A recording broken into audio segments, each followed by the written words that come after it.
Bincang santai bahasa Arab. Bismillah, kita sedang berada di bincang santai seputar bahasa Arab bersama dosen St. Ali bin Abi Thalib, Surabaya. Assalamualaikum warahmatullahi wabarakatuh, Ustaz. Waalaikumsalam warahmatullahi wabarakatuh. Kita mau bahas apa ya, Ustaz, kira-kira? Orang-orang lagi pada suka kopi, Ustaz. Iya. Gimana kalau kita bahas tentang kopi dari segi bahasa Arab, Ustaz? Kopi dalam bahasa Arab itu diungkapkan dengan kata al-qahwa. Hanya saja apabila kita merujuk kepada referensi-referensi, terutama kamus terkait lafadz kopi, kita akan mendapati bahwasanya qahwa saat itu artinya bukan kopi seperti yang kita kenal saat ini. Al-qahwa saat itu adalah ungkapan untuk penyebutan khamar. Hal ini seperti yang dinukilkan oleh Khalil Ibn Ahmad Al-Farahidi. Beliau termasuk ulama bahasa yang besar. Bahkan beliau adalah guru dari Al-Imam Sibawai, imamnya para ahli nahwu. Di dalam kitab beliau, Kitabul Ain, Khalil Ibn Ahmad Al-Farahidi mengatakan bahwasanya al-qahwatu khabar. Qahwa itu khabar. Ya, jadi bukan seperti kopi yang kita kenal sekarang. Kalau kita ajukan satu pertanyaan, sejak kapan Ustadz qahwa atau kata qahwa itu artinya kopi seperti yang kita kenal saat ini? Maka tentu kita perlu mencari tahu sejarah kapan masuknya kopi ke negeri Arab. Ya, nah di dalam kitab Minat Tarikh Ats-Tsaqafi fil Qahwa wal Maqahi, ya kalau tidak salah seperti itu judulnya, tulisan Muhammad Al-Arnaut.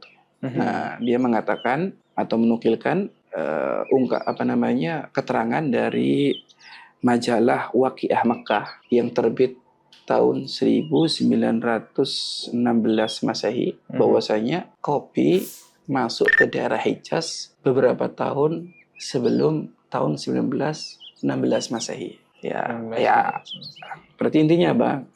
Kopi sebagaimana yang kita kenal sekarang, yaitu masuk ke negeri Arab tahun 1900-an Masehi. Nah, sementara Khalil bin Ahmad lahir tahun 100 Hijriah.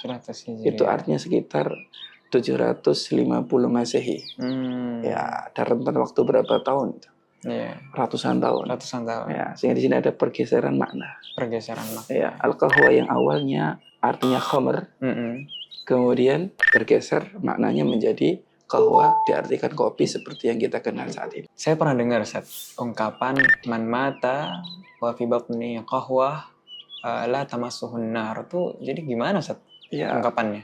Kalau kita melihat dari sisi analisa kata kopi, sudah jelas ungkapan itu adalah ungkapan yang salah. Jika ungkapan itu disandarkan kepada seseorang selain Nabi dan Rasul, maka dia telah berbicara tanpa ilmu, berbicara hal gaib tanpa ilmu.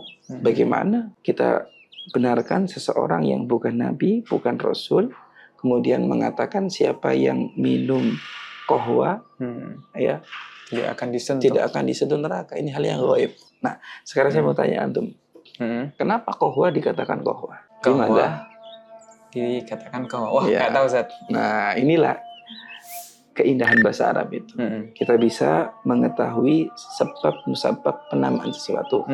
Khalil bin Ahmad di Kitabul Ain, dia mengatakan al-qahwatu sumiyat qahwatan li'annaha tuqhil insan. Dari kata akha yukhi.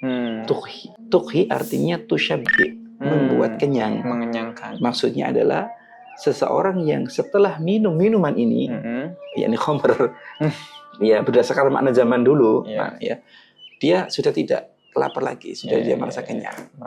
Ya, ini sebab kenapa qahwa dinamakan qahwa.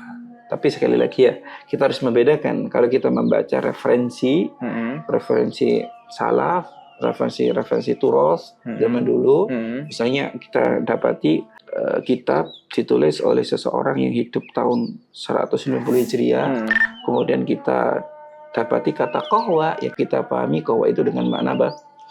Khamar.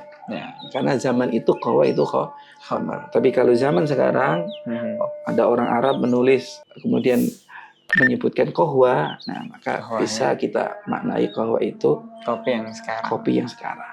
Menarik ya? Gitu. kita bakal bahas bahasa Arab lagi lain kali, Ustaz, Insya Allah. tentang fakta-fakta menarik dari kata-kata yang ada di dalam bahasa Arab. Nah, Jazakallahu khairan. wa iyyak.